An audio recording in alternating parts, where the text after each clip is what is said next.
నమస్తే, welcome to our channel. నేను సిరి. So ఈరోజు మరి ఆంధ్రజ్యోతిలో న్యూస్ ఏముందనేది ఒకసారి చూసే ప్రయత్నం చేద్దాం. సో ఇక్కడ చూసుకున్నట్టయితే ఏపీకి రండి. అండ్ అట్లనే చూస్తున్నట్టయితే గుడివాడ అమర్నాథ్పై మహిళల ఆగ్రహం. ఆయన దిష్టి బొమ్మకు చెప్పుల దండలు, చిత్రపటాన్పై కోడిగుడ్లు, చెప్పు దెబ్బలు, వెంటనే క్షమాపణ చెప్పాలని డిమాండ్. అంబేద్కర్ కోనసీమ జిల్లా పి గన్నవరంలో అమర్నాథ్ చిత్రపటానికి చెప్పులతో కొడుతున్న టీడీపీ మహిళా నేత. దీని గురించి మాట్లాడదాం. ఫస్ట్ ఇది చూద్దాం. ఏపీకి రండి. నెల రోజులు బస చేయండి సీఎం. మా స్పీడ్ ఆఫ్ డూయింగ్ బిజినెస్ పారిశ్రామిక విధానాలు పరిశీలించండి. రెండో నివాసంగా ఆంధ్రప్రదేశ్ని మార్చుకోండి. సింగపూర్తో 3 దశాబ్దాలుగా సత్సంబంధాలు. అమరావతి నిర్మాణానికి అద్భుత ప్రణాళిక ఇచ్చింది. పెట్టుబడులకు రాష్ట్రం ఎంతో అనుకూలం. భారత్ ఎకనామిక్ పవర్ హౌస్గా ఆంధ్రప్రదేశ్. భూమి అనుమతులు వేగంగా ఇస్తున్నాం. నీటికి విద్యుత్కి లోటు లేదు. సుదీర్ఘ తీరం, అరుదైన ఖనిజ సంపద ఏపీ సొంతం. పోర్టులు, విమానాశ్రయాలతో గ్లోబల్ కనెక్టివిటీ. ఆర్డీఐహెచ్ ద్వారా స్టార్టప్లకు ప్రోత్సాహం. Electronic, space, aerospace, drone, defence క్లస్టర్లు ఉన్నాయి. రాష్ట్ర ప్రగతిలో భాగస్వాములు అవ్వండి. సింగపూర్లో పారిశ్రామికవేత్తలకు బాబు పిలుపు. సిఐఐ పార్ట్నర్షిప్ సమ్మిట్ రోడ్ షోలో ప్రసంగం. ఎకనామిక్ ఇకోసిస్టమ్ సదస్సు లీడర్షిప్ ప్లీనరీ 2లో పాల్గొన్న సీఎం. సింగపూర్లో వరల్డ్ సిటీ సమిట్లో నమూనాలను పరిశీలిస్తున్న సీఎం చంద్రబాబు. సింగపూర్తో భారత్కు, ప్రత్యేకించి ఆంధ్రప్రదేశ్కు సత్సంబంధాలు ఉన్నాయని ముఖ్యమంత్రి చంద్రబాబు తెలిపారు. 3 దశాబ్దాల కిందటి నుంచే ఆ దేశంతో కలిసి పనిచేస్తున్నామని, ఉమ్మడి ఆంధ్రప్రదేశ్లో హైదరాబాద్లో ఒక టౌన్షిప్ని కూడా నిర్మించామని గుర్తు చేశారు. రాష్ట్ర విభజన తర్వాత కొత్త రాజధాని నిర్మాణం కోసం సింగపూర్ మాస్టర్ ప్లాన్ని ఇచ్చిందన్నారు. బ్లూ గ్రీన్ రాజధానిగా అమరావతి నిర్మాణం కోసం ఒక అద్భుతమైన ప్రణాళికను రూపొందించారని తెలిపారు. అమరావతితో పాటు ఇతర నగరాల అభివృద్ధి సింగపూర్ ప్రభుత్వంతో కలిసి పనిచేస్తామని తెలిపారు. సింగపూర్ తర్వాత పెట్టుబడులు పెట్టాలంటే ఆంధ్రప్రదేశ్ అత్యుత్తమ గమ్యస్థానమని సీఎం తెలిపారు. సింగపూర్ తర్వాత రెండో నివాసంగా అమరావతిని ఆంధ్రప్రదేశ్లోనూ మార్చుకోవాలని ఆ దేశ పారిశ్రామిక, వాణిజ్య, కమ్యూనికేషన్ రంగ దిగ్గజ. సో ఇక్కడ ఏంటంటే మనం గతంలో చూసుకున్నట్టయితే చంద్రబాబు నాయుడు గారు చెప్పింది ఏంటంటే అమరావతి క్యాపిటల్ని సింగపూర్ తరహాలో ఏదైతే ఉందో రాజధాని, దాన్ని అట్లా నిర్మిస్తామని చెప్పేసి ఫస్ట్ నుంచి కూడా చెప్తున్నారు. అక్కడ నుంచి సింగపూర్లో ఏదైతే మనకి ఇక్కడ పెట్టుబడిదారులు పెట్టడానికి వాళ్ళకి మంచి పిలుపునైతే ఇస్తున్నారు. అక్కడ ఏవేవైతే వనరులు ఉన్నాయో, ఎట్లాంటివి సీ పోర్ట్సే కావచ్చు, ఎయిర్పోర్ట్సే కావచ్చు, ఇట్లాంటివన్నీ కూడా కనెక్టివిటీ అంత ఈజీగా ఉంటుంది. సో చాలా తొందరగా కూడా అక్కడ మేము పర్మిషన్స్ ఇస్తున్నామని చెప్పేసి చెప్పడం జరిగింది. ఇక్కడ చూస్తే కాపులను చీల్చండి. ఏ చిన్న సంఘటన జరిగినా కులం కార్డుతో రచ్చ చేయండి. కూటమికి కాపులను దూరం చేయడమే లక్ష్యంగా పెట్టుకోండి. ఆ నేతలతో సమావేశం పెట్టండి. కులాల చిచ్చుకు జగన్ కుట్రలు. ఫేక్ ప్రచారం వీగిపోవడంతో వైసీపీ నేత కొత్త కులతంత్ర. అంబటి గుడివాడ పురసార ఎమ్మెల్సీ తోటకు దిశానిర్దేశం. హోంమంత్రి అనిత విషయంలో ఏమీ కాదంటూ అమర్నాథ్కు అండ. కూటమి నుంచి కాపులను దూరం చేయాలి. వారి మధ్య విభేదాలను సృష్టించి వ్యతిరేకత పెంచాలి. ఏ చిన్న అంశమైనా పెద్దది చేసి కులాల మధ్య చిచ్చు పెట్టి తన రాజకీయ చలిమంటలను కాచుకోవాలి. ఇదే వ్యూహంతో వైసీపీ అధినేత జగన్ కులతంత్రాలకు తెరదీశారు. కాపు సామాజిక వర్గాన్ని కూటమి సర్కారు దూరం చేయాలంటూ నేతలకు దిశానిర్దేశం చేశారు. సో ఇది ఇక్కడ చూసుకుంటే ఇక్కడ మెయిన్ అంశం కూడా మనం చూసుకోవచ్చు. క్రైమ్ రేట్ 14.1% తగ్గింది. మహిళలపై నేరాలు 6.9% తగ్గాయి. రాష్ట్రంలో గంజాయి సాగు లేకుండా చేశాం. సైబర్ నేరాల కట్టడి వార్ రూమ్ అనిత. అమెరికాలో తెలుగు టెక్కి దుర్మరణం. విమాన ప్రమాదంలో కర్నూలు వాసి సజీవ దహనం. స్కై డ్రైవింగ్ చేసేందుకు వెళ్తుండగా కూలిన విమానం మంటలు చెలరేగడంతో పైలట్ సహా 12 మంది మృతి. కర్నూలు జిల్లా తుమ్మిగనూరులో విషాద ఛాయలు. ఎయిర్ ఫోర్స్ అధికారి భార్యపై అత్యాచారం. కూల్ డ్రింక్లో మత్తు పదార్థం కలిపి దారుణం. ఫోటోలు, వీడియోలతో ఏడాదిగా బ్లాక్మెయిల్. బలవంతంగా డబ్బు వసూలు, మతం మార్పిడి కూడా. నాగ్పూర్లో దారుణం. 2 అరెస్టు, పరారీలో మరో నిందితుడు. భర్తతో టూర్కి వెళ్లి విశాఖ టెక్కి అనుమానాస్పద మృతి. ఉత్తరాఖండ్లోని ఒక హోటల్ రూమ్లో శరీరంపై బట్టలు కూడా లేని స్థితిలో మూత్రం రక్తం మడుగులో మృతదేహం. రాత్రంతా మద్యం తాగి భార్యాభర్తలు ఉదయం లేచి చూసేసరికి విగతజీవిగా భార్య. అసలు ఏం జరుగుతుంది అంటే ఇక్కడ చూస్తేనేమో ఎయిర్ ఫోర్స్ అధికారి భార్య మీద, అక్కడ చూస్తేనేమో అనుమానాస్పదంలో అంటే టూర్కి వెళ్ళి అక్కడ మరి ఇట్లా ఉన్నారు. సో వీటిని ఒకసారి మనం చూద్దాం ఏం జరుగుతుంది ఏంటనేది. ఇక్కడ కూడా చూస్తే మెయిన్ పేపర్లో మనకి అంటే మెయిన్ ఎడిషన్లో వచ్చింది ఏంటంటే, హార్మోజ్ దాటిన ఇరాన్ నౌకలు, తాత్కాలిక శాంతి ఒప్పందం నేపథ్యంలో గల్ఫ్ ఆఫ్ ఒమాన్ ప్రాంతంలో అమెరికా దిగ్బంధనాన్ని సడలించింది. దీంతో మంగళవారం ఇరాన్కు చెందిన 3 భారీ చమురు ట్యాంకర్లు నౌకలు, 2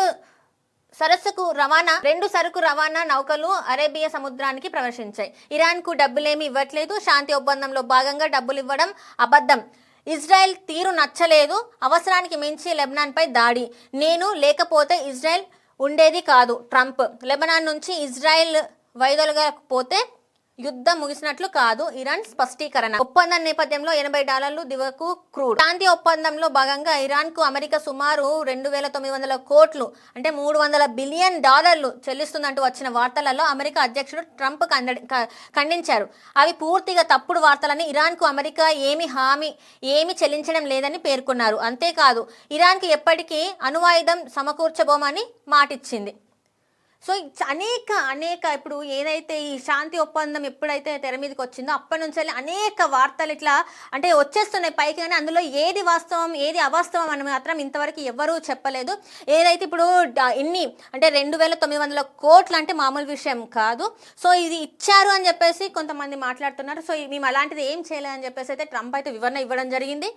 అండ్ ఇప్పుడు ఇది చూసుకున్నట్టయితే కాపులను చీల్చండి, రాష్ట్రంలో ఏ చిన్న ఘటన జరిగినా కులం కార్డుతో రచ్చ చేయాలి, సోషల్ మీడియాలో రెచ్చిపోవాలని కాపు నాయకులకు నూరిపోశారు. తద్వారా కూటమి సర్కార్పై కాపుల్లో వ్యతిరేకత పెంచాలని విషయం నింపారు. తాజాగా వైసీపీ అధినేత మంగళవారం తన పార్టీలోని కాపు సామాజిక వర్గానికి చెందిన మాజీ మంత్రులతో భేటీ అయ్యారు. వీరిలో అంబటి రాంబాబు, గుడివాడ అమర్నాథ్, కురసాల కన్నబాబు, ఎమ్మెల్సీ తోట త్రిమూర్తులు ఉన్నారు. ప్రధానంగా కూటమి ప్రభుత్వానికి అండగా ఉన్న కాపులను వేరు చేయడం ఎలా అనే విషయం పైన దృష్టి పెట్టారు. తొలుత కాపు నాయకులతో ఒక సమావేశం నిర్వహించాలని నిర్ణయించారు. కూటమి ప్రభుత్వంలో కాపులకు ఏదో అన్యాయం జరిగిపోతుందని వారికి నూరిపోసి వ్యతిరేకత పెంచాలని సూచించారు. ఏ చిన్న ఘటన జరిగినా దానికి కులం కార్డు జోడించి సోషల్ మీడియాలో యాగి చేయాలని దిశానిర్దేశం చేశారు. వ్యక్తిగత కక్షలు, పోలీస్ కేసులను కూడా తీసుకొని కాపు సామాజిక వర్గానికి అన్యాయం జరిగిపోతుందన్నట్టు రచ్చ చేయాలని. వాస్తవానికి విజయవాడ కృష్ణలంకకు చెందిన రౌడీ షీటర్ మిస్సింగ్ కేసు కాపు కుల కార్డు తోడిగి అంటే ఏదైతే అక్కడ ఆంధ్రాలో రాజకీయాలు అంటేనే కులం కార్డుని యూజ్ చేస్తారనే ఒక ఇదైతే ఉంది.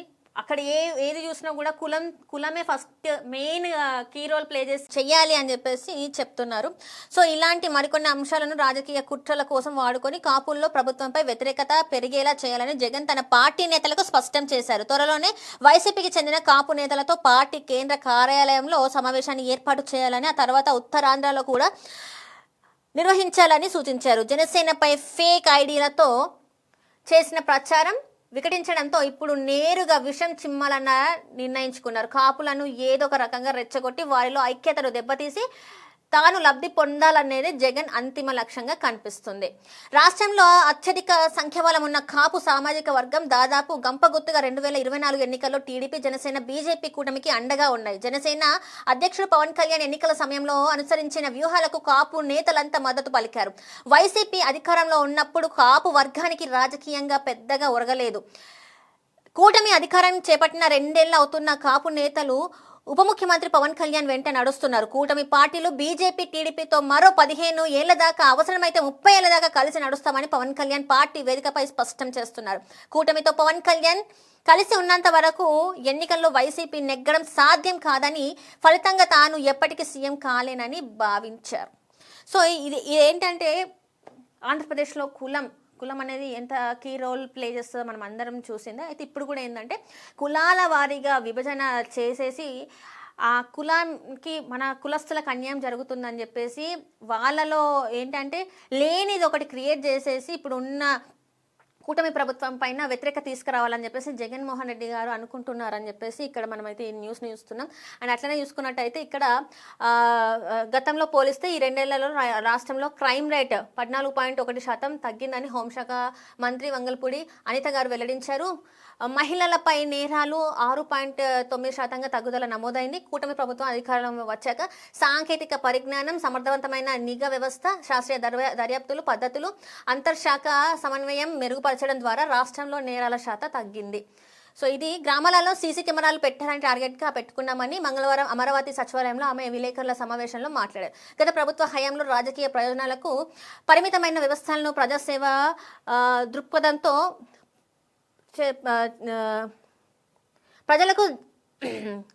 ప్రజలకు జవాబుదారీగా పనిచేస్తున్నామని పరిపాలనా వ్యవస్థను చంద్రబాబు ప్రభుత్వం నెలకొల్పిందని అన్నారు. మహిళల రక్షణ కోసం రూపొందించిన శక్తి యాప్ని 1,50,00,000 మంది డౌన్లోడ్ చేసుకున్నారని తెలిపారు. ఇంకా చూస్తున్నట్టయితే డ్రగ్స్, గంజాయి కూడా మాదక ద్రవ్యాల సమస్యపై ప్రభుత్వం యుద్ధ ప్రాతిపదికన చర్యలు తీసుకోవడం వల్ల మంచి ఫలితాలు ఉన్నాయని కూడా వెల్లడించిండ్రు. అంటే ఇక్కడ ఇతర రాష్ట్రాలు ఈగల్ బృందం మోడల్గా తీసుకొని పనిచేయనున్నారు. 56,674 గంజాయి కేసులు నమోదు, 2,366 మంది చట్టపరమైన చర్యలు చేపట్టామని, 4 కోట్ల పైగా విలువైన ఆస్తులు స్వాధీనం చేసుకున్నామని కూడా తెలిపిందనమాట. సో ఇప్పుడు ఏంటంటే ఇక్కడ వైసీపీ నేత గుడివాడ అమర్నాథ్ చేసిన వ్యాఖ్యలపై విలేకరులు అనితను ప్రశ్నించగా మహిళలను గౌరవించడం మన సాంప్రదాయం అని, ఆ విఘ్నత కూడా లేకుండా మాట్లాడారని, విఘ్నత లేని వాళ్ళ గురించి మాట్లాడి తనను తాను తగ్గించుకోదలుచుకోలేదని, మహిళల్ని కించపరిచేలా మాట్లాడుతున్న వారికి మరో వేదికపై సమాధానం చెప్తానన్నారు. సో మొన్న గుడివాడ అమర్నాథ్ గారు ఏం మాట్లాడినా మనం అందరం చూసినాము. అంటే మేకప్ చేసుకోవడం ఇలాంటివన్నీ, అంటే మహిళ అంటే మేకప్ చేసుకుంటారు, లిప్స్టిక్ రాసుకుంటారు, రెడీ అవుతారు, ఇవన్నీ మాట్లాడడం కరెక్ట్ కాదు. అది ఎవరైనా ఏ పార్టీ వాళ్ళైనా కూడా అది కరెక్ట్ కాదు. చాలామంది ఇప్పుడు ఏంటంటే ఒకటేసారి ఒక వ్యతిరేకత అయితే పెరిగిపోయింది గుడివాడ అమర్నాథ్ పైన. సో అది మరి మీరు చూసుకోవాలి. ఆడవాళ్ళని, మహిళల్ని తక్కువ చేసి మాట్లాడడం అంత కరెక్ట్ కాదు. పరుపు కింద నోట్ల కట్టలు, అటక మీద డబ్బు సంచులు, Telangana land and survey DD Narahari అక్రమాస్తులు 100 కోట్ల పైనే, ఇంట్లో 1.54 కోట్ల నగదు గుర్తింపు, నోట్ల కట్టెలపై నిద్రిస్తున్న వైభోగం. మనం సినిమాలల్లా చూస్తాం కదా, డబ్బులన్నీ ఇట్లా వేసుకొని దాని మీద పడుకుంటారు, బెడ్ మీద వేసుకొని, నోట్ల కట్టెల మీద వేసుకొని. ఆయన కూడా ఆ తరహాకు చెందిన ఆయననే. అసలు ఎంత అవినీతి అంటే ఒక్కొక్కరు నిజంగా చెప్తున్నా, ఇట్లా సోదాలు జరిగిన ప్రతిసారి ఒక్కొక్కరి దగ్గర కోట్ల విలువైన ఆస్తులు, అక్రమ సంపాదన. అసలు ఇది ఎట్లా సాధ్యమవుతుందో నాకు ఈ రోజు కూడా అర్థం కాదు. ఎట్లా ఉంటారు ఒకవేళ దొరికితే మా పరిస్థితి ఏందని కూడా వీళ్ళు భయపడరా అని చెప్పి నాకు అనిపిస్తుంది. మరి మీకు ఎట్లా అనిపిస్తుంది కింద కామెంట్ రూపంలో అయితే తెలపండి. ఇది చూద్దాం ఒకసారి. ల్యాండ్ అండ్ సర్వే విభాగంలోని మల్టీ జోనల్ 2లో డిప్యూటీ డైరెక్టర్గా పనిచేస్తున్న సుంకరి నరసింహారావును ఆదాయానికి మించిన ఆస్తుల కేసులో ఏసీబీ అధికారులు అరెస్టు చేసిండ్రు. మంగళవారం ఉదయం గచ్చిబౌలిలోని నరహరి ఇంట్లో, ఆయన సోదరుడు, బంధువుల ఇళ్లలో మొత్తం 10 చోట్ల ఏసీబీ అధికారులు సోదాలు నిర్వహించి కళ్ళు చెదిరే ఆస్తులను గుర్తించిండ్రు. నరహరి ఇంట్లో జరిపిన సోదాలలో మంచం పరుపు కింద ఖజానా బయటపడింది. నోట్ల కట్టల పైన నిద్రిస్తున్న వైభోగం అతడిదని వెల్లడించారు. నరహరి ఇంట్లో అటక మీద సైతం సంచుల్లో దాచిన కరెన్సీ గుర్తించారు. ఈ డబ్బును లెక్కించడానికి కౌంటింగ్ మిషన్లు తీసుకొచ్చారు. నరహరి ఇంట్లో 1.54 కోట్లు, అంటే 1,54,00,000 ఉన్నట్టు, 1.3 కిలోల బంగారం, అంటే 1 కేజీ పైన 300 గ్రాములు అనుకోండి, 1 కిలో పైననే ఉన్నది బంగారం. 8 కిలోల వెండి వస్తువులు ఉన్నాయంట. ఖరీదైన కియా కారు ఆయన బ్యాంకుకి ఖాతాలలో 2 కోట్ల పైన ఉన్నాయి. ఫిక్స్డ్ డిపాజిట్లు 5 కోట్ల పైన ఉన్నదంట. ఆయన పేరిట 2 బ్యాంకు లాకర్లు ఉన్నాయి అని ఏసీబీ అధికారులు గుర్తించారు. లాకర్లను బుధవారం తెరిచి చూశామని ఏసీపీ డీఎస్పీ శ్రీధర్ తెలిపారు. రంగారెడ్డి జిల్లాలో 5 ఇళ్ల స్థలాల పత్రాలు, మహేశ్వరం మండలంలో 1.24 ఎకరాల వ్యవసాయ భూమి, పుప్పలగూడలోని బహుళ అంతస్తుల భవనం, 2,500 చదరపు అడుగుల ఫ్లాట్, నార్సింగిలో మరో ఖరీదైన హైరేజ్ కాంప్లెక్స్లో 2 ఫ్లాట్లు, రాజేంద్ర నగర్లో మరో ఖరీదైన ప్రాజెక్ట్ ఫ్లాట్లు, గచ్చిబౌలిలో టీఎస్జీఓ కాలనీలో G+3 ఇల్లులు, చిత్రాన కాలనీలో G+2 ఇంటి పత్రాలను ఏసీబీ అధికారులు స్వాధీనం చేసుకున్నారు. ఖాళీ బాండ్ పేపర్లు, చెక్కులు స్వాధీనం చేసుకున్నారు. నరహరి బినాముల గురించి విచారణ జరుగుతుంది. త్వరలో కస్టడీ పిటిషన్లు దాఖలు చేసి ఆయనను విచారిస్తామని ఏసీడీ డీజీ చారు సిన్హా పేర్కొన్నారు. డాక్యుమెంటేషన్ లెక్కల ప్రకారం నరహరి వద్ద 11,05,67,100 విలువైన అక్రమ ఆస్తులను గుర్తించమని, మార్కెట్లో వాటి విలువ ఎన్నో రెట్లు ఎక్కువగా, అంటే ఇక్కడ దొరికినాయి 13 కోట్ల అని చూపెడుతున్నారు. 13,05,67,100గా విలువ చూపెడుతున్నా కూడా మార్కెట్లో దీనికి రెట్టింపు అంటే 1-2 సార్లు కాదు, అనేక సార్లు, అంటే 3 టైమ్స్ ఎక్కువ అనుకోండి, ఇక 3-4 టైమ్స్ ఎక్కువ అనుకోండి. అంచనా భూమి సర్వే, సరిహద్దు వివాదాలు పరిష్కారం, భూ స్వాధీనానికి సంబంధించిన కీలక పత్రాలు జారీ చేసే బాధ్యతలు నరహరి నిర్వహించినందున లంచం ఇవ్వనిదే ఆయన వద్ద నుంచి ఫైళ్లు కదలని కింది స్థాయి ఉద్యోగులు అంటున్నారు. ఇది లంచం లంచం లంచం, ఎక్కడ చూసినా లంచమే, ఏదైనా ఫైల్ కదలాలన్నా లంచమే. చూడు, ఈరోజు ఇంత లంచం తీసుకొని ఇన్ని ఆస్తులు కూడగట్టుకున్నా కూడా ఏమైంది? అప్పు నువ్వు సుఖంగా ఆ టైంలో సుఖంగా ఉంటారేమో, కానీ ఏదో ఒక రోజు ఖచ్చితంగా లంచం తీసుకుని ఈ లంచగొండిదారులు ఎవరైతే ఉంటారో ఖచ్చితంగా బయటపడుతుంది. ఎవరొకరు గట్టిగా అనుకొని ఉంటారు కదా, మాకే ఇట్లా లేక మేము ఇక్కడికి వచ్చినాం, వీళ్ళు ఇట్లా చేస్తున్నారని చెప్పేసి ఎవరో ఒకరు అయితే మాట్లాడి ఉంటారు కదా. వాళ్ళదే ఇక మరి ఈయనకి దాకినట్టున్నదో ఏమైందో, మొత్తానికైతే ఈరోజు బయటపడింది. 10 చోట్ల కూడా సోదాలు చేసిందంట, దాని మీద కూడా విచారణ జరుపుతున్నారట. ఇది చూస్తే భర్తతో కలిసి ఉత్తరాఖండ్ టూర్కి వెళ్ళిన విశాఖపట్నానికి చెందిన ఒక మహిళా సాఫ్ట్వేర్ ఇంజనీర్ అనుమానాస్పదంగా మరణించారు. అక్కడ ఒక హోటల్ రూమ్లో శరీరంపై బట్టలు లేకుండా నేలపై మూత్రం మడుగులో ముక్కు నుంచి రక్తం కారుతున్న స్థితిలో ఉన్న ఆమె మృతదేహాన్ని పోలీసులు స్వాధీనం చేసుకున్నారు. అనుమానాస్పద మృతిగా కేసు నమోదు చేశారు. దీనిపై సమాచారం అందడంతో చిన్నమూషిడివాడలోని బాధిత కుటుంబ సభ్యులు విషాదంలో మునిగిపోయారు. కొంతమంది ముసోరి బయలుదేరి వెళ్లారు. పోలీసులు తెలిపిన వివరాల ప్రకారం విశాఖకు చెందిన పి రాధా గాయత్రి 27 గుర్గావ్లోని ఒక కంపెనీలో సాఫ్ట్వేర్ ఇంజనీర్గా పనిచేస్తున్నారు. ఆమె విశాఖకు చెందిన పూణేలో ఐటీ సెక్టర్లో పనిచేస్తే శ్రీచరణ్తో గత ఏడాది నవంబర్ 8న వివాహం జరిగింది. గాయత్రి ఢిల్లీలోని క్విద్వై నగర్ ఈస్ట్లో నివాసం ఉంటున్నారు. వీళ్ళిద్దరు కలిసి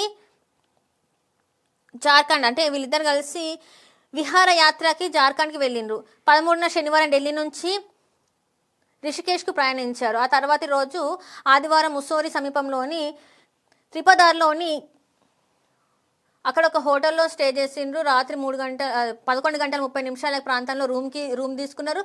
భర్త చెప్పిన దాని ప్రకారం భార్య భర్తలు ఇద్దరు రాత్రంతా మద్యం తాగారు. తెల్లవారుజామున 3:30 గంటలకు నిద్రపోయారు. ఈ క్రమంలో ఉదయం లేచేసరికి గాయత్రి ఒంటిపై బట్టలు లేకుండా నేలపై మూత్రం అడుగులో ముక్కు నుంచి రక్తం కారుతున్న స్థితిలో కనిపించిందని ఆమె భర్త శ్రీచరణ్ చెప్తున్నారు. దీనిపై సోమవారం ఉదయం సమాచారం అందుకున్న వెంటనే తాము ఇక్కడికి చేరుకున్నామని ఉత్తరాఖండ్ పోలీసులు తెలిపారు.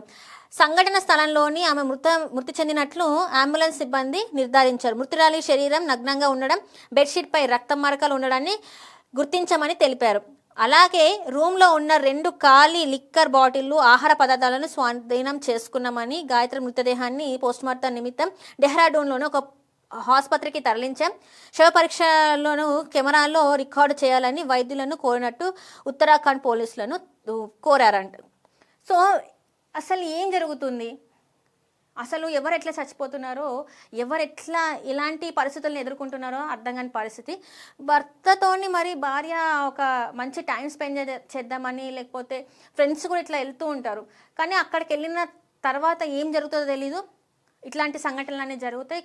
క్రైమ్ ఏదో ఒక క్రైమ్లో ఎవరో ఒకరు చనిపోవాల్సిన పరిస్థితి కొన్నిసార్లు చూస్తాం. లేదు ఇద్దరు ముగ్గురు కూడా అంటే వాళ్ళు అక్కడ అనుకోని సంఘటనల వల్ల మృతి చెందినట్టు కూడా మనకు తెలుస్తుంటుంది. మరి ఈ కేసులో నిందితులు ఎవరు? హోటల్ సిబ్బందియా, లేకపోతే మరి భర్తనా? ఇక్కడ భర్త చెప్పే వివరాల ప్రకారం ఏంటంటే తెల్లవారుజాము వరకు వీళ్ళు మద్యం సేవించిండ్రు, ఆ తర్వాతనే 3:30-4 గంటల ప్రాంతంలో మేము నిద్రపోయినాం, ఆ తర్వాత లేచి చూస్తే తన మృతదేహం అట్లుంది అని చెప్పేసి చెప్తున్నాడు. మరి ఇది ఎంతవరకు వాస్తవం, అసలు ఏం జరిగిందనేది పోస్ట్ మార్టం రిపోర్ట్స్ వచ్చిన తర్వాతనే మనకు తెలిసే అవకాశం ఉంది. డోలీలో మృతదేహాన్ని మోసుకుంటూ అనారోగ్యం పాలైతే డోలి చివరకు ప్రాణాలు కోల్పోయిన డోలియే. గిరిపుత్రులకు డోలి మూతలు తప్పడం లేదు. పార్వతీపురం మన్యం జిల్లా కోమరాడు మండలంలో మారుమూల గిరిశిఖర గ్రామం వాటా కోసుకు చెందిన మౌలిక వెంకట్రావు 60 ఈ నెల 11 ఆరోగ్యం పరిస్థితి విషమించడంతో ఆసుపత్రికి తరలించేందుకు కుటుంబ సభ్యులు గ్రామ యువకులు డోలి కట్టారు. సుమారు 4 కిలోమీటర్లు డోలి మోసుకుంటూ రాళ్ళు రప్పలు దాటి కొండ దిగి ఆ గ్రామం వరకు చేరుకున్నారు. అక్కడ నుంచి అంబులెన్స్ వాహనంలో పార్వతీపురం జిల్లా ఆసుపత్రికి వెళ్లారు. 5 రోజులు చికిత్స పొందిన ఆరోగ్య పరిస్థితి మెరుగవ్వలేదు. ఇక కష్టమని వైద్యులు చెప్పడంతో సోమవారం ఆటోలో తిరిగి ప్రయాణం అవ్వగా మార్గ మధ్యంలోనే ఆయన మృతి చెందారు. దీంతో